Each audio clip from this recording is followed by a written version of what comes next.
Bueno, continuando con las presentaciones referidas a tablestacados, vamos a hablar sobre tablestacados con anclaje.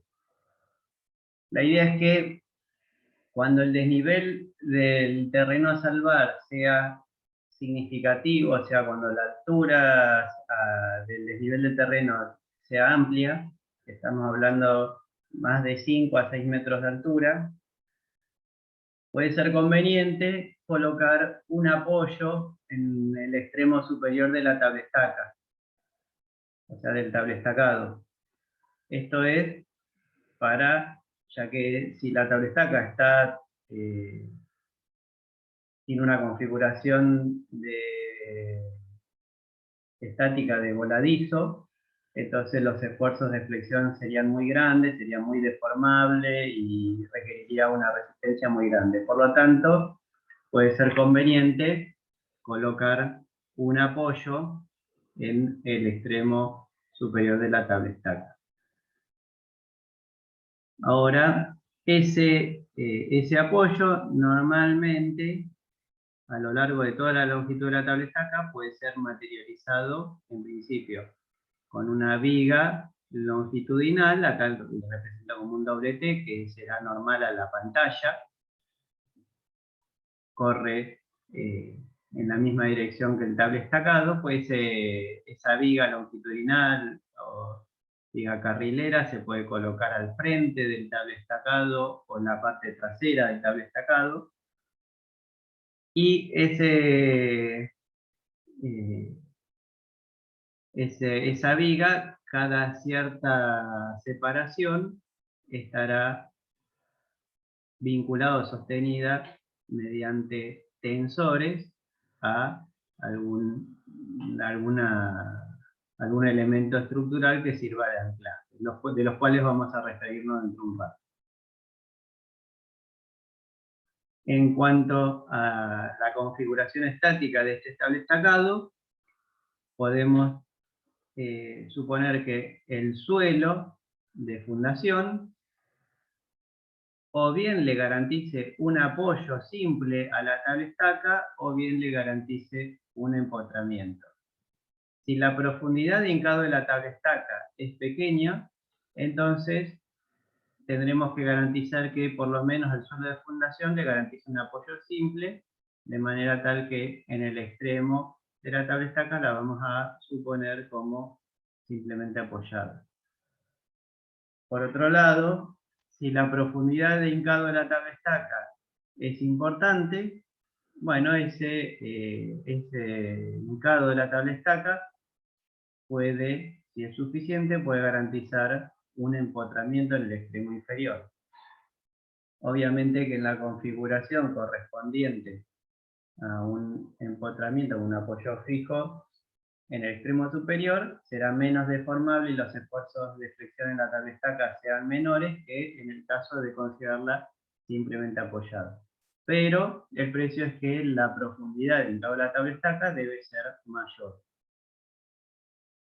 Nosotros en la presentación de hoy vamos a concentrarnos en el análisis de este tipo de tablestacado, en que con una mínima profundidad de hincado de la tablestaca se garantiza el apoyo.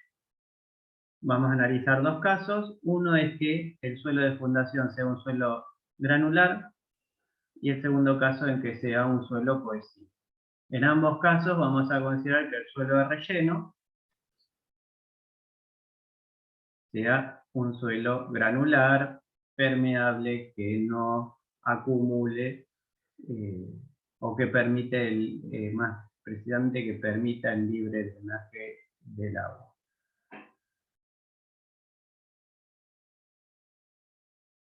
En cuanto a la tablestaca anclada, apoyada en el suelo de fundación, en un suelo granular, su equilibrio va a estar garantizado por el desarrollo de empuje pasivo del suelo de fundación sobre la tablestaca. Fíjense que si tenemos una fuerza desarrollada por el tensor o por los anclajes, más el desarrollo del empuje pasivo del suelo sobre la tabla estaca, estas fuerzas deben equilibrar al empuje pasivo del suelo de relleno sobre el tablestacado.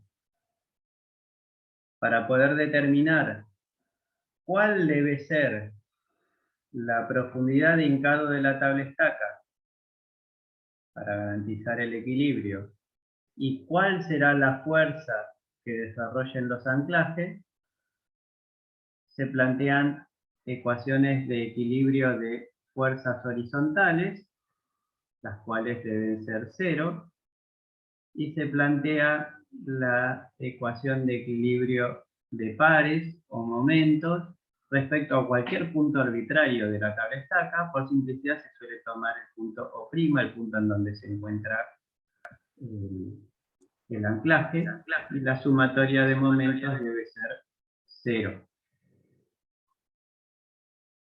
Como ven, la metodología es similar o prácticamente igual a la que desarrollamos en el caso de las tablestacas en voladizo, y a partir de este sistema de ecuaciones de equilibrio se pueden despejar las incógnitas que son F y D. Bueno, en este caso explícitamente obtenemos L4, y a partir de L4, como muy fácil, se puede calcular muy fácilmente L3,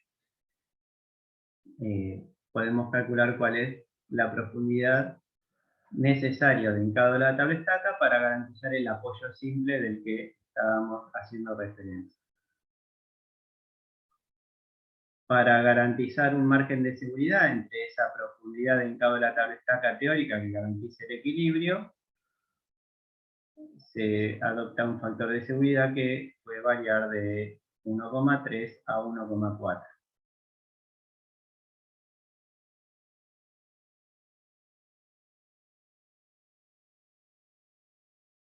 Una vez calculada la profundidad de hincado de la tabla estaca, vamos a proceder a calcular el esfuerzo de flexión sobre el tablestacado. Para eso vamos a utilizar el método Rowe. En principio, en esta barra o en esta tablestaca sometida a este diagrama de presiones, para una profundidad de hincado de la tablestaca D y para una fuerza F, podemos determinar el punto en donde el esfuerzo de corte se anula, que siempre va a estar en este tramo. Entonces, en donde el corte se anula, podemos calcular el esfuerzo de flexión máximo. Y en principio, con ese esfuerzo de flexión máximo, estaríamos ya en condiciones de determinar cuál es el módulo resistente, por ejemplo, para 1 metro de ancho de tablestaca, que requeriría ese tablestacado. Ahora, teniendo en cuenta la posible redistribución de esfuerzos de flexión en la tablestaca, debido a una redistribución de presiones del suelo sobre el tablestacado, vamos a poder adoptar un tablestacado que tenga una resistencia a flexión que el esfuerzo de flexión máximo. Ahí es donde interviene este método Rowe para calcular el tablestacado teniendo en cuenta esa redistribución de esfuerzos de flexión.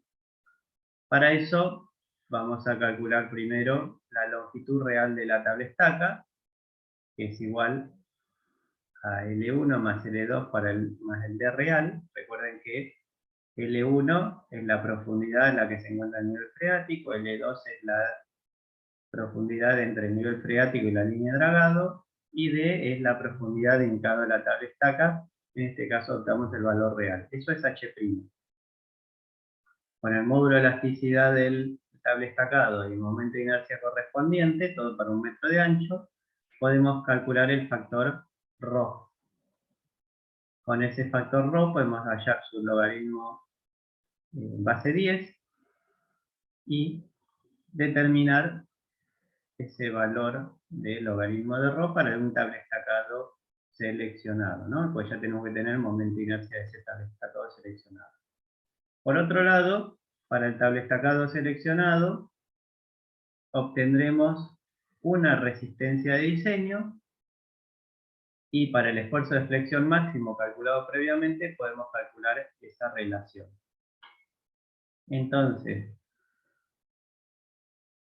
dado el logaritmo de ρ y la relación entre la resistencia de diseño a flexión y el momento máximo, vamos a determinar un punto en este gráfico.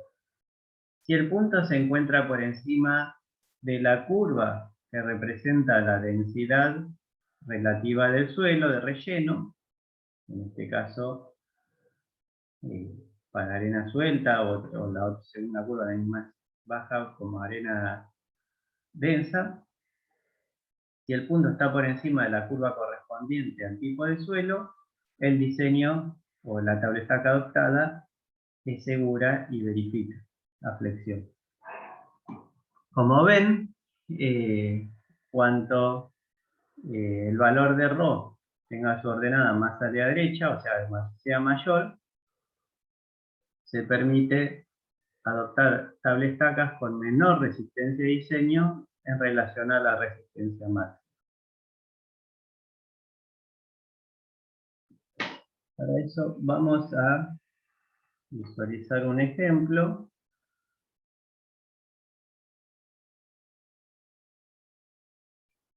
Supongamos tener un cable estacado en donde el nivel freático se encuentra a 2 metros de profundidad. La profundidad podríamos decir, el pelo de agua, el nivel de agua hasta la línea de dragado, supongamos que tiene 6 metros. O sea, por lo tanto, el desnivel del terreno a salvar es de 8 metros.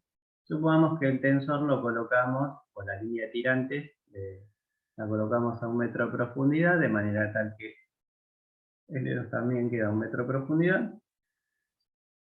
El peso unitario del suelo por encima del nivel freático es de 17 kN por metro cúbico y el peso unitario saturado es de 20 kN sobre metro cúbico, y supongamos que el ángulo de fricción del suelo relleno es de 28 grados. Con esos parámetros podemos calcular los coeficientes de empuje activo y pasivo del suelo relleno. Podemos calcular la tensión sigma 1 y sigma 2, o sea, las presiones del suelo sobre la tabla estaca a una profundidad L1 y una profundidad L2. Calcular la profundidad en donde el diagrama de presiones se anula, teniendo en cuenta la diferencia entre empuje activo y pasivo. Podemos calcular la resultante del diagrama de presiones por encima de este punto E y su posición, tomando momentos estáticos, y prolongando este segmento de recta hasta el extremo inferior de la tabla estaca, podemos calcular un valor que podemos denominar sigma 8.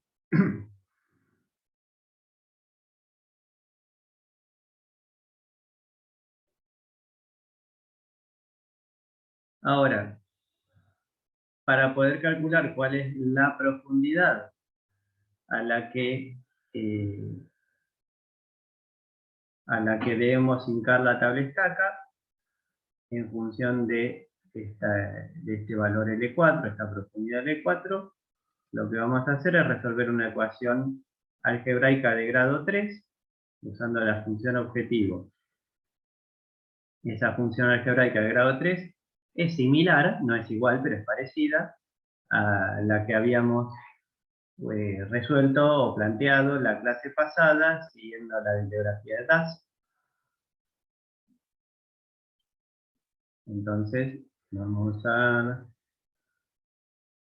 aplicar la función objetivo. para que el valor de la celda de 0 resuelva la ecuación de tercer grado, en función del parámetro L4.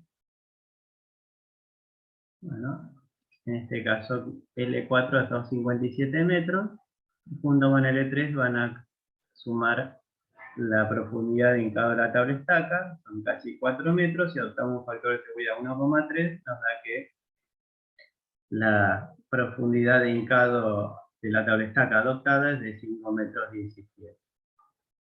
También de la resolución del sistema de ecuaciones de ondas incógnitas podemos calcular cuál es la fuerza para un ancho unitario de 1 metro que deben proveer los anclajes. Luego, como les decía, sabiendo que en este tramo de profundidad de L2 se va a encontrar el punto de corte nulo, donde el esfuerzo de flexión es máximo, bueno, ahí podemos resolver una ecuación de segundo grado para calcular ese punto. Bueno, la idea es que también lo vamos a resolver aplicando la función objetivo. Estas ecuaciones de segundo grado las tienen en el libro de DAS. Vamos a hacer que el valor sea 0, variando el parámetro z', 4 metros 20. En este caso, el valor está tomado desde el coronamiento del muro, o sea que, como decía, si L1 es 2 metros, y acá tenemos 6 metros de L2, entre 2 y 8 metros tiene que estar el valor donde el corte sea nulo. Está justo a 4 metros 20.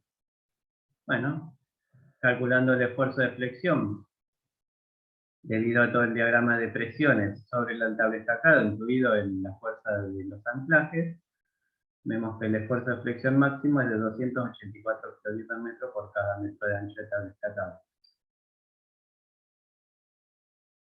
Si adoptamos una tensión admisible, pongámosle, por ejemplo, 220 megapascales dividido 1,5.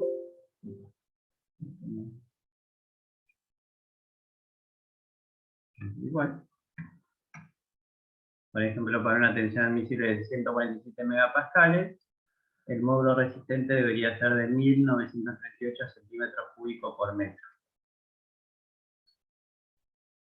Ahora, para seleccionar la tabla estaca, en lugar de adoptar una tabla estaca con este módulo resistente, por ejemplo 1938 kN, sería con esta serie de tabla estacas, con distintos momentos de inercia y módulo resistente, tendría que utilizar esta tabla estaca, esta que estoy marcando en esta fila, que tiene un módulo resistente mayor, 2605 a 1938 centímetros cúbicos por metro. Pero, si usamos el método de Rowe para adoptar el tabla estacado, procedemos a calcular H', o sea, L1 más L2 más la profundidad de hincado real de la tabla estaca adoptada, son 13,17 metros. Con ese valor, para las distintas tablas estacas, podemos calcular el logaritmo de Rowe. ¿Se acuerdan ese parámetro? Valía 10,91 por 10 a la menos 7, etc. Es el valor de Rowe, calcular el logaritmo de Rowe. Con ese logaritmo de Rowe para distintas tablas estacas, los tabulamos acá. La resistencia y diseño de afección de las tablas estacas va a depender de la tensión admisible de la tabla estaca y del módulo resistente correspondiente. Si aplicamos cualquiera, vemos que tensión admisible por módulo resistente me va a dar la resistencia y diseño. Y por lo tanto, la relación entre la resistencia y diseño de cada tabla estaca con respecto al momento máximo, debido a las acciones, 284, me da un factor. Obviamente que si el factor es mayor que 1, significa que tengo la tabla estaca tiene una resistencia de diseño al momento máximo, o sea que verifico. O sea, si adopto esta tabla estaca, funciona perfectamente. Era lo que decíamos antes. Tengo un módulo resistente 2600 contra 1600, que es la requerida.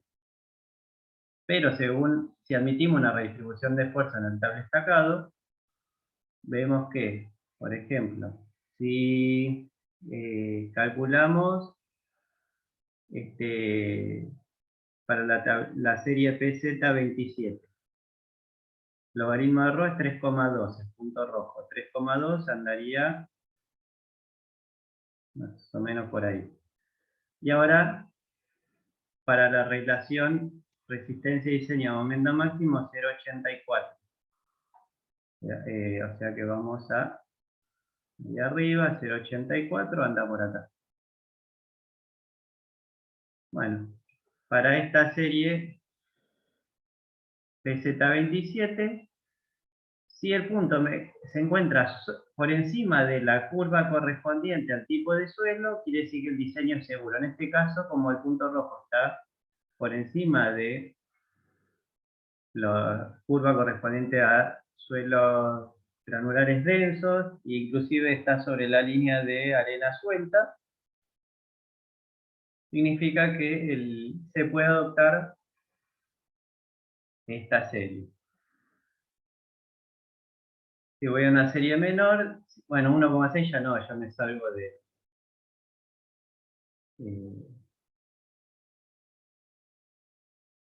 estamos 1,6, el punto verde, de celeste. Bueno, ya estoy por acá, me salgo de... Aparte, la relación entre momento de diseño y momento máximo es casi del 1%, estamos así muy abajo. Tendríamos que estar por encima de estas curvas celeste, cosa que no son. O sea que se puede, acá tenía otra posibilidad, no lo había visto, 2,9, menos por acá, para una relación 0,5, ahí estaría el punto. O sea, si el suelo relleno fuera una arena densa, verificaría la serie PZ22. En cambio, si el suelo es una arena, el suelo relleno es una arena suelta, no verifica esa,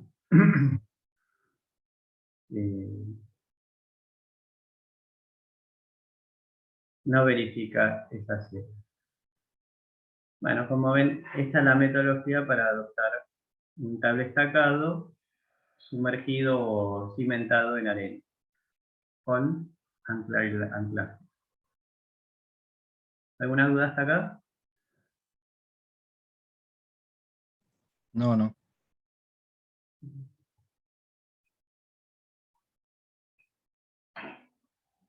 En el caso de que la cimentación del cable estacado se encuentre en un suelo arcilloso, un suelo cohesivo, un suelo relleno, bueno, si insistimos que es un suelo granular y permeable, bueno, la metodología es similar, cambian algo las expresiones. Fíjate que en el suelo de fundación el equilibrio se basa en el empuje pasivo del suelo sobre la tabla estaca, de la misma manera que antes, planteando sumatoria de fuerzas horizontales deben ser 0, y la sumatoria de todos los pares de esas fuerzas horizontales respecto a un punto arbitrario, por ejemplo, O', que está acá, también debe ser 0. Resolviendo este sistema de dos ecuaciones, se pueden hallar las incógnitas F y D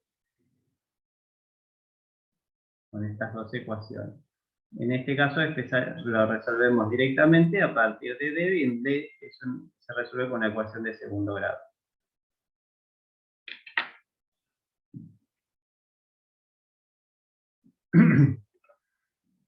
Y al igual que antes, el esfuerzo de flexión máximo se obtiene donde el corte se anula, esta será en esta zona. Con ese valor de fuerza de flexión máximo se puede determinar cuál es el módulo resistente del cable estacado requerido, o utilizar una expresión similar al método que vimos previamente para considerar redistribución de esfuerzos de flexión en la tabla estaca. Bueno, acá tenemos una planillita que van a hacer ustedes, en donde para un tabla estacado donde se define el nivel freático, las características del suelo relleno y las características del suelo de fundación. En este caso tiene una cierta cohesión. Se puede calcular cuál es la profundidad que debe hincarse la tabla estaca para garantizar el equilibrio y por lo tanto aplicar un factor de seguridad para tener un cierto margen en la satisfacción del equilibrio. De la misma manera que se hizo en el suelo granular, se calcula el punto en donde el corte se anula, resolviendo, acá vamos a marcar en amarillo, resolviendo una ecuación de segundo grado en ambos casos. El esfuerzo de flexión se calcula fácilmente a partir del conocimiento del punto donde el corte se anula. Y luego vamos a ver cómo aplicar este método de Rowe para seleccionar un tabla estacado. En principio, con un módulo resistente de 363 centímetros cúbicos por metro, se podría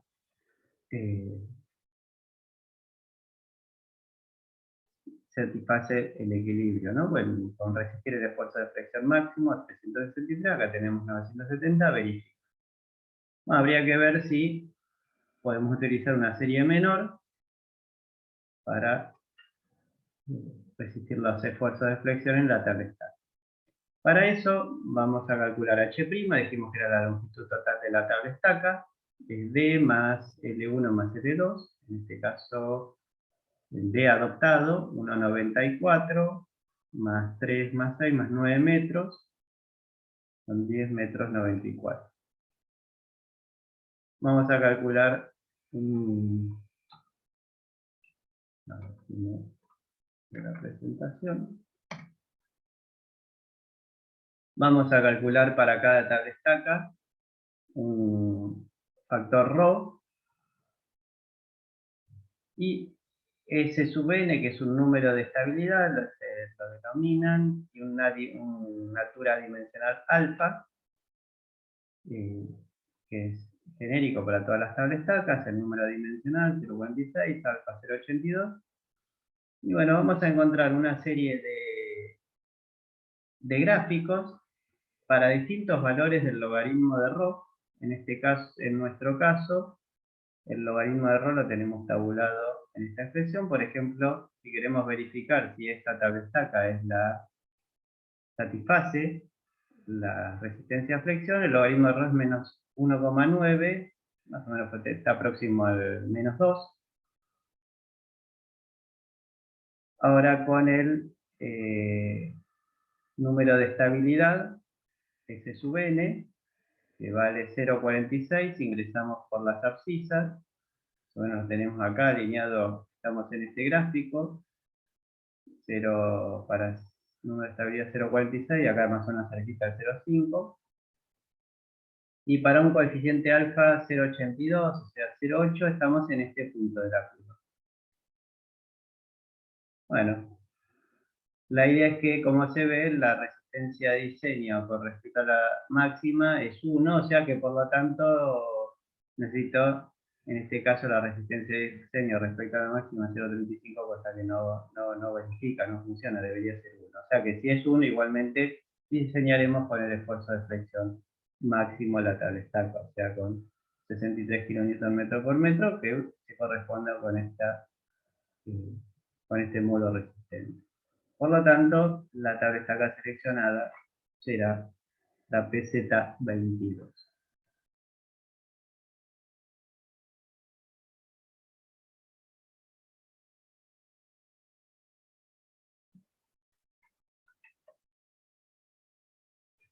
Bueno, y así se seleccionan tablas estacas para sujetas con anclajes en su extremo superior y simplemente apoyadas en un suelo cohesivo en su extremo inferior. Hablemos ahora un poco de los anclajes. Hay distintos tipos de anclajes. Pueden ser mediante bulbos de hormigón inyectado a presión o colado por gravedad. Se pueden utilizar placas de anclaje o muertos de anclaje. O también se pueden usar pilotes para proveer esos anclajes. En principio, con respecto a los pilotes, esos pilotes pueden ser verticales o pueden tener una cierta inclinación, de manera tal que uno funciona con presión y el otro a tracción. Recuerden que para nosotros lo que en general en Latinoamérica le llaman tensión, nosotros lo llamamos tracción.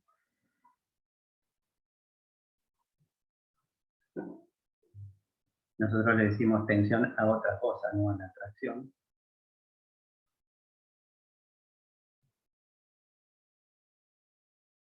Bien. Bueno, entonces, lo que hay que verificar es que el anclaje se encuentre, ya sean los pilotes, inclinados, verticales, o incluso que se encuentre fuera de la zona que se encuentra en condición de empuje activo. Recuerden que cuando se desarrolla el empuje activo en esta masa de suelo, o sea, el suelo alcanza su resistencia al corte y se produce una superficie de falla, una superficie de fluencia que forma un ángulo de 45 grados más pi sobre 2 con la horizontal.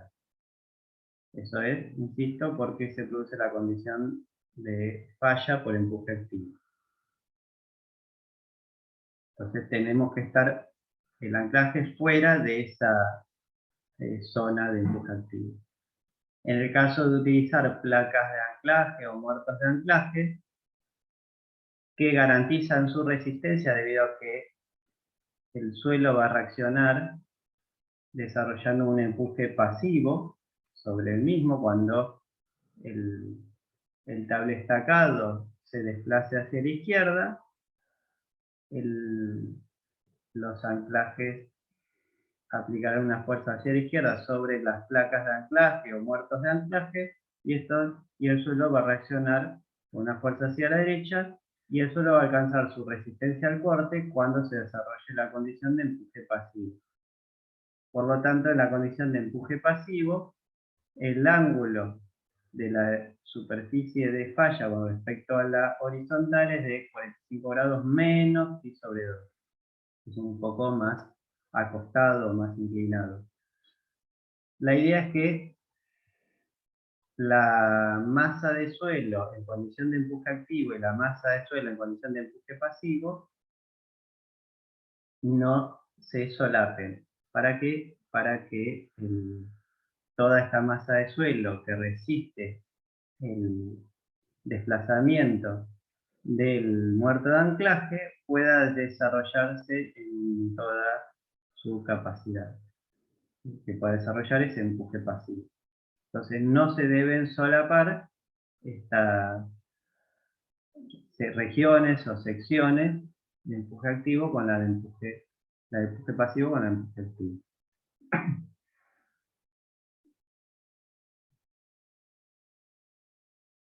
Por último, en el caso de usar anclajes, acá tenemos representados dos anclajes, pero en nuestro modelo para anclaje de tablestacas solamente utilizamos una sola línea de anclaje.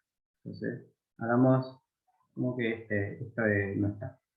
Igualmente el funcionamiento de este tipo de anclaje es similar, ya sea que coloque una línea o dos líneas de estos anclajes. Entonces, estos anclajes se materializan con armadura de refuerzo longitudinal, que en el extremo se encuentran ligados al suelo a través de un bulbo de hormigón o de concreto. Ese bulbo puede ser colado con hormigón por gravedad, o puede ser inyectado a presión. En el caso de ser inyectado, se inyecta un mortero de cemento y arena. La ventaja de inyectar a presión es que se incrementan las presiones del bulbo con respecto a al suelo. La idea es que este bulbo, ya sea de hormigón o de concreto, debe estar por fuera de la masa del suelo en condición de empuje activo, e inclusive tomarse un resguardo de seguridad a una cierta distancia, que para tener un orden de magnitud, si esta es la altura total del tablestacado, entonces se toma entre 10 a 20% de H', ese margen de seguridad recomendable para que se pueda garantizar la no interferencia entre esos bulbos de anclajes con respecto a la masa del suelo en condición de empuje activo. Para calcular la capacidad de tracción de esos bulbos, y tengamos presente que van a funcionar estos bulbos a tracción, cuando es la fuerza de tracción, la vamos a considerar como última, ya sea que estos bulbos se encuentren sumergidos en un suelo cohesivo o en un suelo no cohesivo, como arena. Vamos a calcular la resistencia a tracción de esos bulbos de distintas formas. En el caso de ser un suelo cohesivo, vamos a calcular el área del fuste del bulbo, que tiene una longitud L, un diámetro D.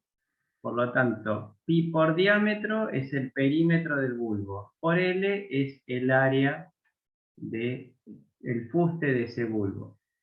Si a ese área la multiplicamos por un coeficiente de adherencia entre el bulbo y el suelo cohesivo, obtendremos la resistencia a tracción de ese anclaje.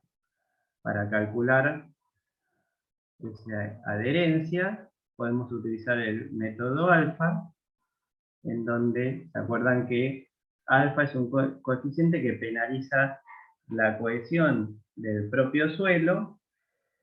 Lo habíamos utilizado cuando evaluábamos la resistencia por fuste de un pilote.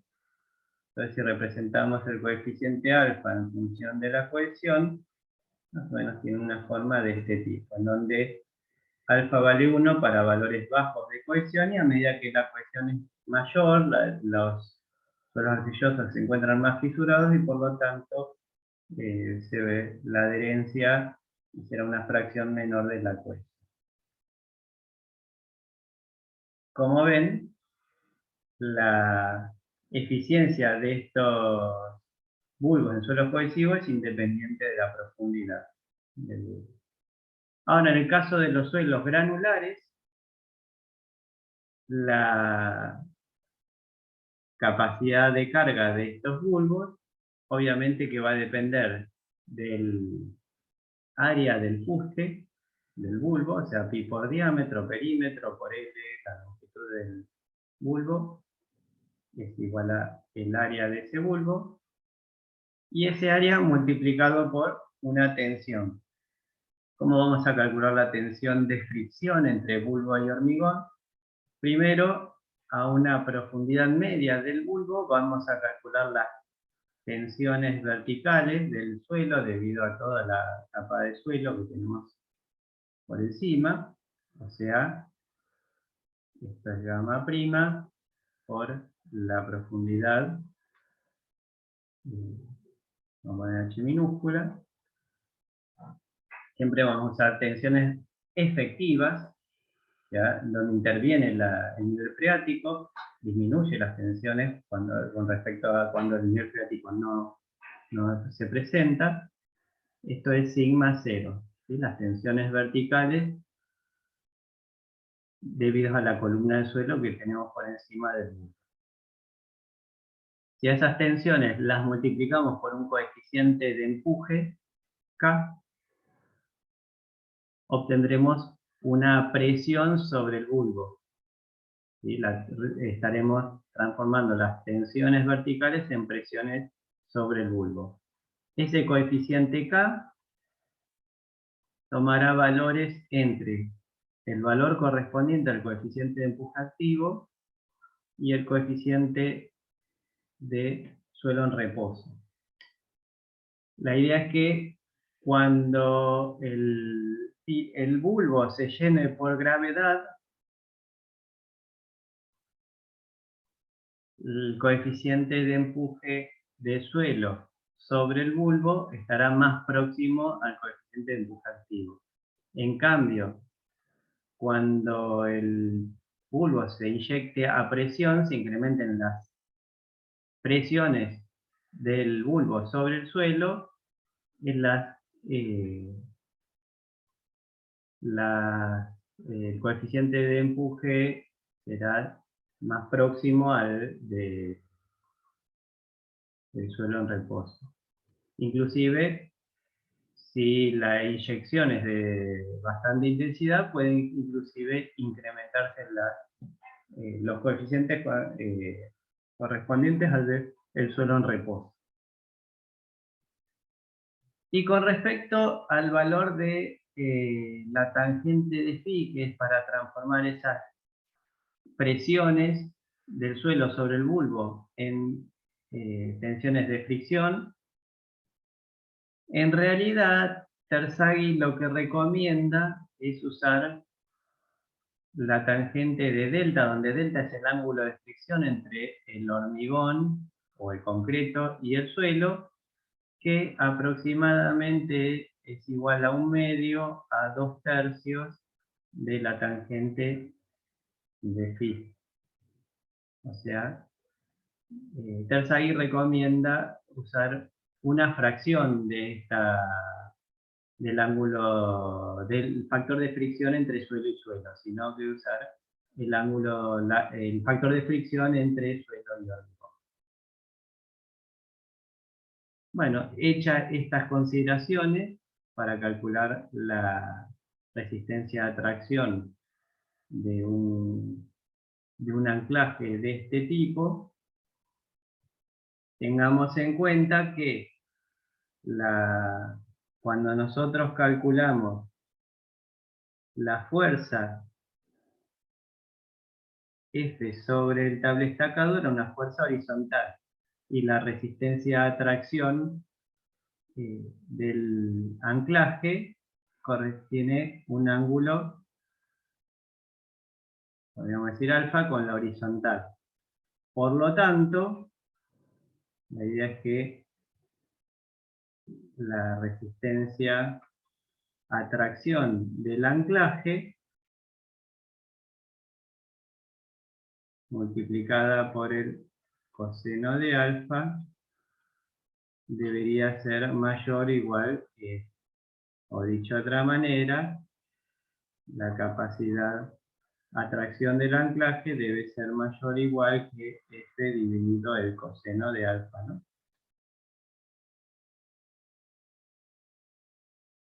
O sea, la inclinación de los anclajes, como ven, penalizan a la capacidad, a la relación entre la resistencia a tracción de los anclajes con la fuerza requerida para equilibrar o estabilizar a las tablestacas. Siempre pensemos que estas fuerzas las habíamos determinado para anchos unitarios o de 1 metro. Por lo tanto, las resistencias que acá estamos calculando son resistencias individuales de cada tensor, entonces la idea es que deberíamos para relacionar la fuerza para un ancho de 1 metro con la resistencia de cada anclaje individual, deberíamos multiplicar por la separación o medida en horizontal de los anclajes. O sea, acá para ser más riguroso, tenemos que multiplicar a este por la separación de los anclajes. Bueno, hasta acá llegamos con la presentación de estos tablestacados con anclajes o tensiones.